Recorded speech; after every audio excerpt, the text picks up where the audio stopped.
Morning, gentlemen. This is the matter of Neale versus Volvo.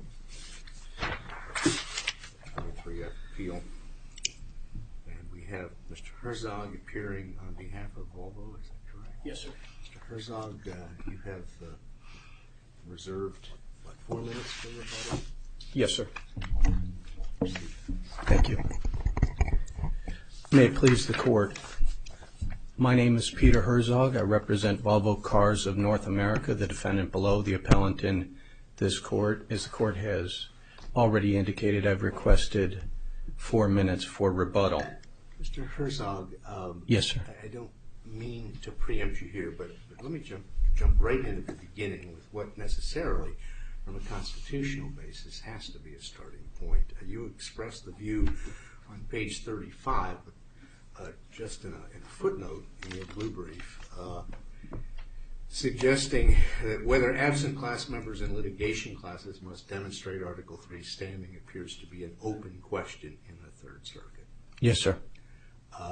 Putting aside the fact that, as I say, it was expressed in the footnote and not a separately denominated issue, is that your view? And if so, why doesn't In Re Prudential really answer that question?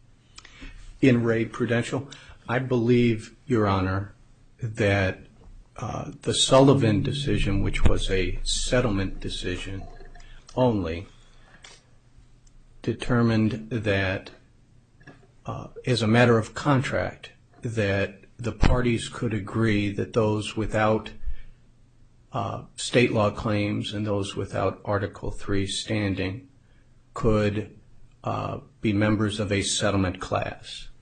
If the Court is suggesting... What's the difference for analytical purposes, for logical purposes, for a litigation class and a settlement class, when we're talking about standing? Yes. When we're talking about standing, Your Honor, and I recognize that the Court did join in the dissent in Sullivan. Let me be very clear. I don't think Sullivan has anything to do with the standing question before us. So I'm interested to hear the novelty of that position, but I don't think my dissent in Sullivan has a damn thing to do with the question of standing.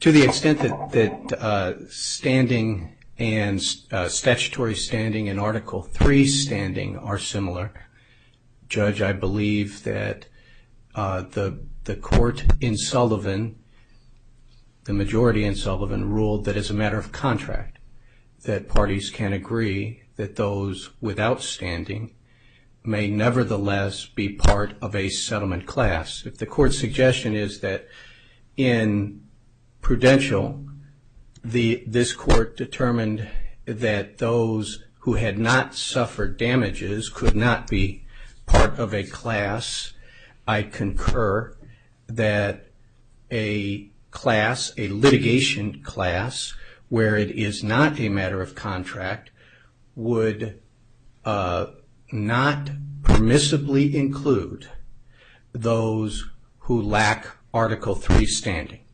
And Article 3 standing could be described as the analysis would be undertaken.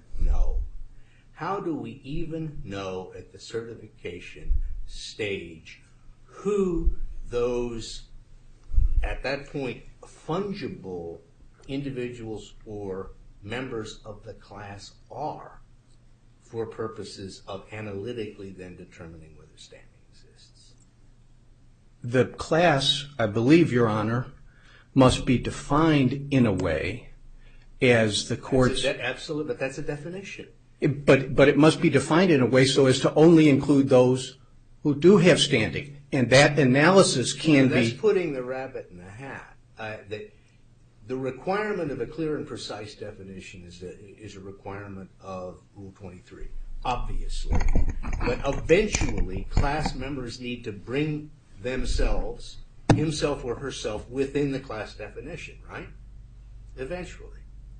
Correct. They meet the definition or they don't meet the definition. That's correct. I agree with that.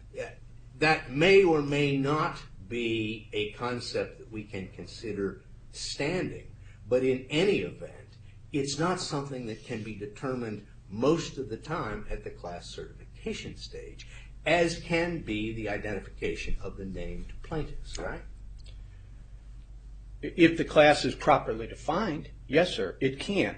Because that's a question, again, of whether the alleged injury is sufficient. I think we're colliding two issues here, Article 3 standing and class definition. But before we move on, let me ask my colleagues if they have questions on standing, because there are other issues that the clock is running.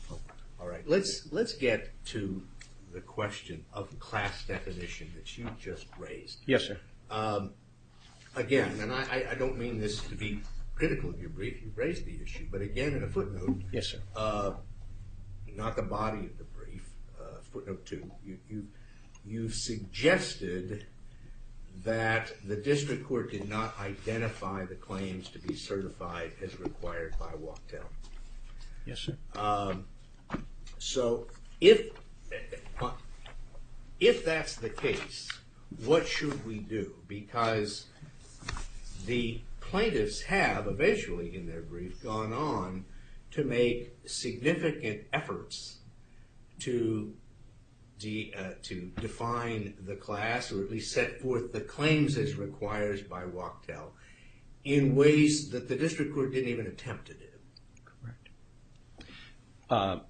Your Honor, if that were the only issue presented on the appeal, and it's in a footnote, as you've correctly identified, because we did not believe that it was among the most significant issues presented by the appeal. It is an issue. But if that is an issue, and it is, clearly, then the court needs to reverse and remand. It's not an outright reversal. Let me ask you this, in terms of the importance of class definition. Yes, sir. And I'll be interested, obviously, to hear plaintiff's position on this. If predominance is a major issue on appeal, as it purports to be in this case, how can one conduct a meaningful predominance analysis in the absence of a class definition which, pursuant to Wachtell and to Marcus, sets out what the claims and defenses are? That's correct. That's correct. And that's, I guess the issues are aligned in that one of the principal issues that we've advocated on appeal is that the court did not undertake the predominance analysis that's required in order to determine, because he did not analyze, Judge Kavanaugh did not analyze the elements of the causes of action, and as a consequence, he didn't identify the individual and the common issues and weigh them against each other. But there are additional. So in your brief, I know you just mentioned the word remand. Your brief asks for a reversal, but Yes. a lot of your brief seems to ask for a remand. You point out there's no analysis on predominance. You know, your adversary disagrees, but isn't really what you're looking for here a remand? Well, I think at a minimum a remand is required, but no, sir. Okay. We're not looking for a remand. We're looking for a reversal. And the reason we are doing that, and the reason that we believe that it is appropriate, is because the court here, on this record, certified classes that are consisting primarily of the uninjured. Don't we ordinarily remand, however, in those instances where we've determined, a la peroxide, for example, that the district court has not conducted the kind of rigorous analysis that was required by Falcone and the cases going forward? Ordinarily, Judge, but that's, we don't think. So why not here? Because we think it's appropriate to address the greater issue here, which is could the district court certify litigation classes that were comprised largely of the uninjured? You've got a record before the court that contains no evidence of injury of those who didn't suffer a water leak caused by a clogged sunroof drain. Well, but that requires us then to go those additional steps toward analyzing what is in the record. And if your adversary has emphasized a number of times in their briefing just how voluminous is the record in this case and why that ought to make up for whatever deficiencies exist in the district court's analysis here. Extensive briefing, affidavits, testimony. So.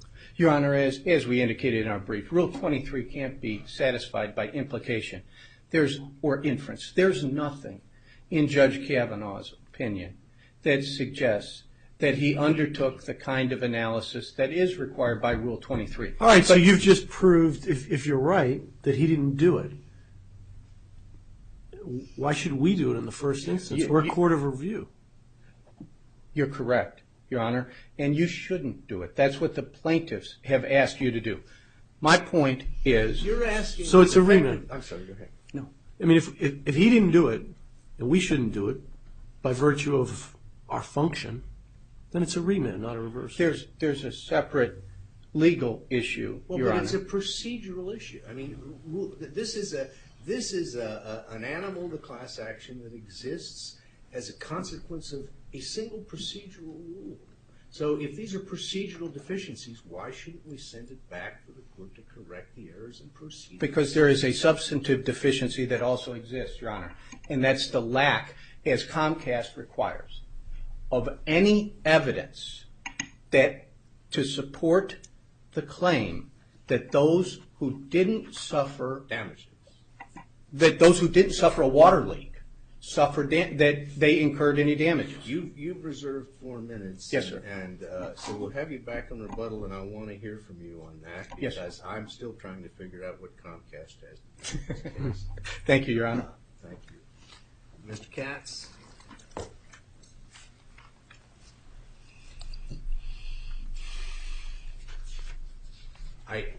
I assume that you see no Article 3 standing deficiency here and that Prudential answers the question, or am I presuming too much? No, Your Honor has presumed correctly. I also think Hayes versus Walmart also addresses that issue in a litigation class where you only are looking at the lead plaintiffs. I think that's an issue that's dead on arrival.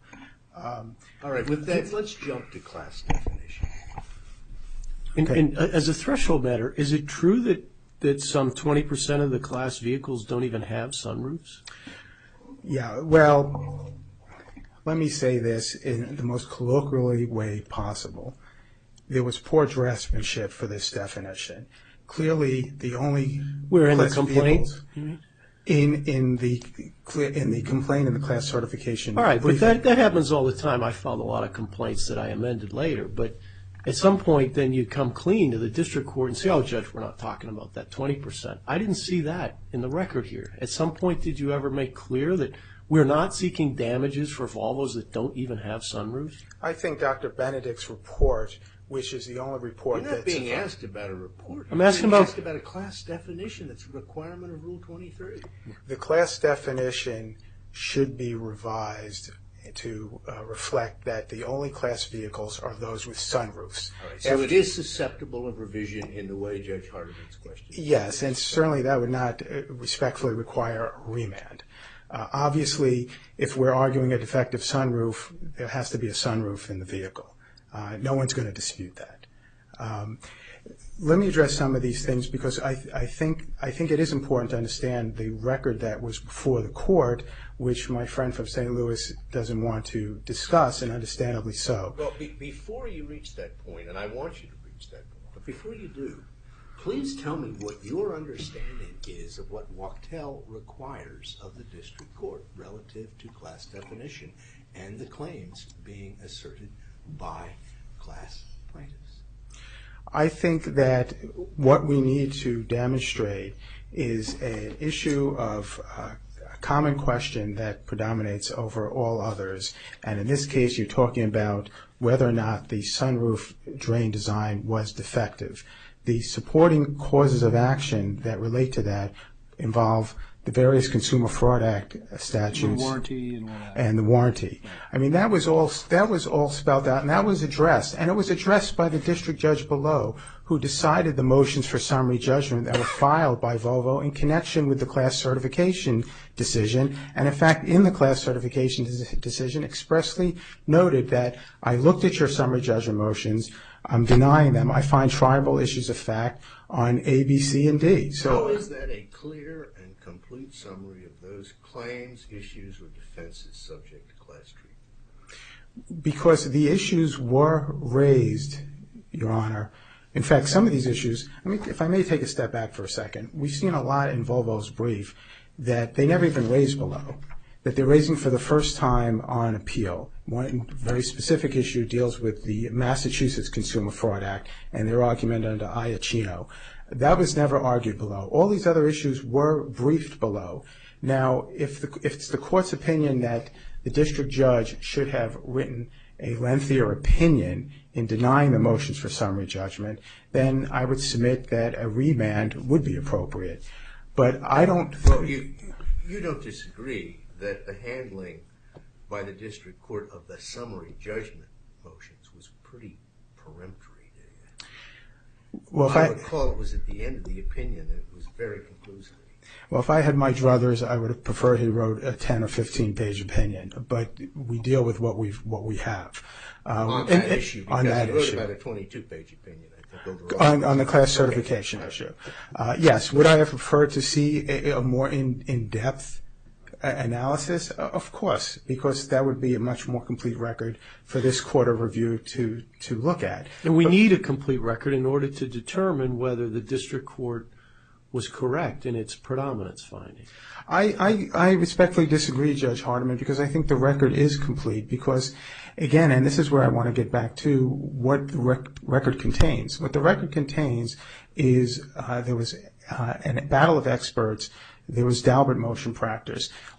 Defendants' experts were thrown out on Daubert. Our expert survived. Our expert goes into great length what the common defect is, what the conduct of Volvo was that was common to all class members, what would be a common technologically feasible design to remediate or ameliorate this defect. We more than satisfied, I feel, the predominance issue. But I think there are two things going on there, though, and, correct me where I'm wrong, but the notion that there is a defect, let's assume that there's a defect in the sunroof. You're entitled to that assumption based on your pleading. And let's assume that some number of your clients suffered damages as a result therefrom. The fact that you've gotten over those hurdles, I don't think sheds any light on whether or not the claims in Massachusetts are the same or different as the claims in Hawaii or as in Florida. And, for example, is it not the case that Massachusetts, New Jersey, and Florida would bar your breach of implied warranty claims whenever the defect had not manifested itself? Isn't that right? Well, these were issues that were addressed below, but not as to Massachusetts, because that was never raised below. And the district judge disagreed. He said there was a question of fact. He didn't think it was an issue of law. And respectfully, that is not before this court, because if writ of mandamus was filed as to those summary judgment motions, that was denied. And so the summary judgment motions are not front and center before this court. And as I understand the Sullivan case, the predominance inquiry focuses on, I understand Judge Smith, you and Judge Jordan are in the dissent, but in the en banc panel, the majority... Not the first time I've been voted or wrong. I understand, Judge Smith. But the predominance inquiry focuses on the defendant's conduct and whether it was common to all class members, which you can't deny here. I mean, everyone has this sunroof, and it's defective. Well, commonality is one thing, and commonality is often easy to demonstrate, but predominance is another thing entirely. B3, I don't have to tell you, it's a unique mechanism, and class actions generally are unique mechanisms. And we as an appellate court make demands upon a district judge in a class action which are equally unique. We have called for, the Supreme Court has called for, and we have echoed, that we expect a district judge to engage in rigorous analysis. And I just don't see how your frequent references to the size of the record and even the condition and quality of the record can be a substitute of the rigorous analysis that we must require of a district court to provide us with a certification order and or opinion. And that requirement has been there back since Falcone and has been echoed along the way up to and through hydrogen peroxide. Judge Smith, if I may answer that question, but before, if I may, just finish up in response to Judge Hardiman, I think the other part of Sullivan I wanted to get across is that variations in the state laws do not matter and do not defeat predominance under Sullivan. I think that was the whole. They don't necessarily defeat, but they certainly may. It all depends. That's following up on Judge Smith's point. It's not about commonality. The standard is, quote, far more demanding than Rule 23A's commonality requirement. That's what the Supreme Court said in Amchem. So there's 20 claims in 6 different states. Don't we need the district court to do the heavy lifting, to dig into what the elements of those 20 claims are and explain so that we can properly review whether the predominance requirement is satisfied? Respectfully, I don't think the responsibility or obligation of the district judge is as heavy as what Your Honor says, Judge Hardiman. And also to dovetail this with your question, Judge Smith, I mean, I think you look at Amgen, which says that 23B3 does not require the plaintiff to prove each of the elements, only that there's common questions that predominate. I don't think that's what we're talking about. I think we're talking about the district court considering them, not necessarily saying they're all proven. There's your case. I mean, I commend you folks on your briefs, but the problem is this is probably what the district court should have been doing. I mean, you dealt with these things in detail, and you know, shouldn't the district court have dug in and considered all the things that you guys put in your briefs? Well, again, sitting I know here, I've been in your position where you have what you have. But. You have what you have. Would I prefer that there be more than one paragraph dealing with the summary judgment issues in conjunction with the class cert issues in an otherwise very lengthy and incomprehensive opinion? Of course I would. But I still don't think that would carry the day. And certainly I think if that's what the court is looking for, it's not a reversal, it's a remand. Well, and I wonder how much of the complications here result from the fact that this setting is not Sullivan. This is not a nationwide class action. You wanted a nationwide class action, but you didn't get one. Instead, you got an alternative. And then having taken on the alternative, the district court chose to take a shortcut through predominance analysis as well as definition and not deal with the claims necessitated by state, 6 states' laws. And we're left with the opinion, and you're left with the opinion, too, that we're all looking at. But respectfully, I don't think that was done in the Marcus decision, the kind of analysis that you're talking about now. I don't think that was done in the Marcus decision either. In Marcus, what the court did, and Judge Chigaris, I know this is your case, is it grouped together common law claims and also looked separately at the New Jersey Consumer Fraud Act. There was a footnote in Marcus where essentially all the elements of the common law claims were summarized, but there was no actual analysis of each and every one of those common law claims.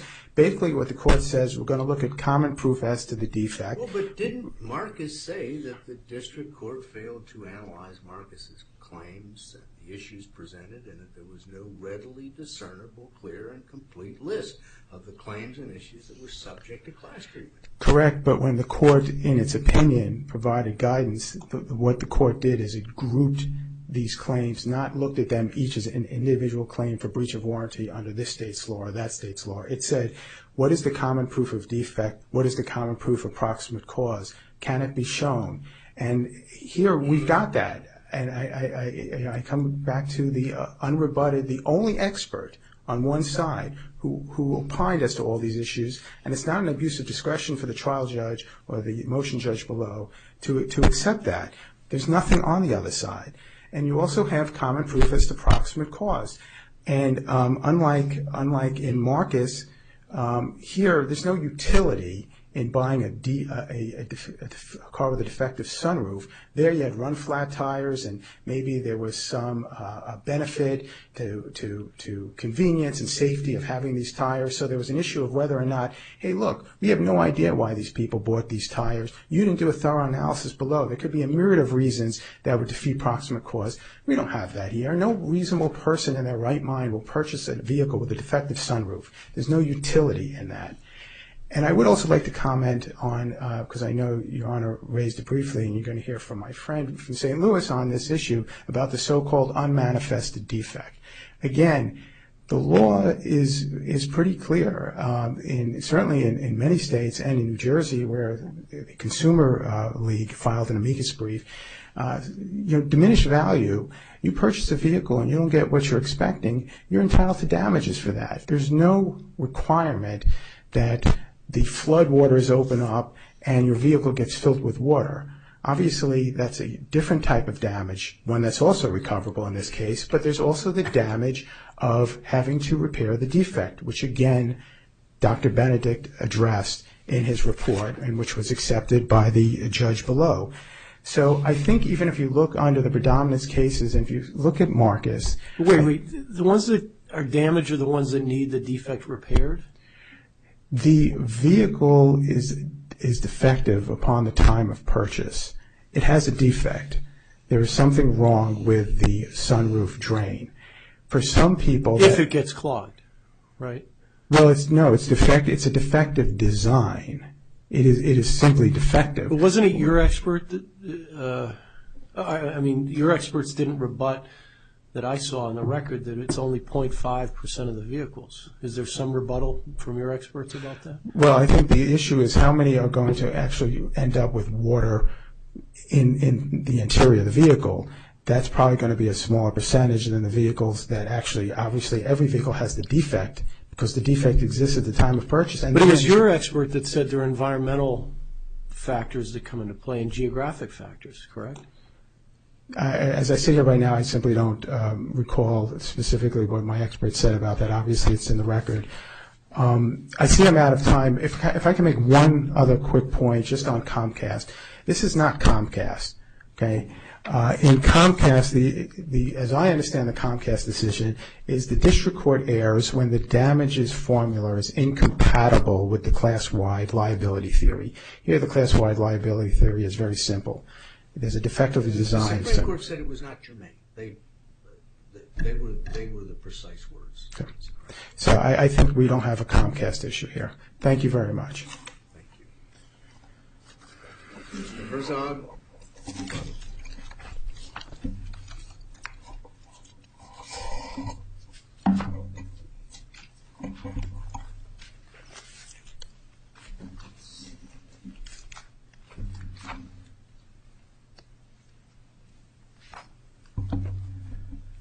I'd like to address a couple of points on rebuttal.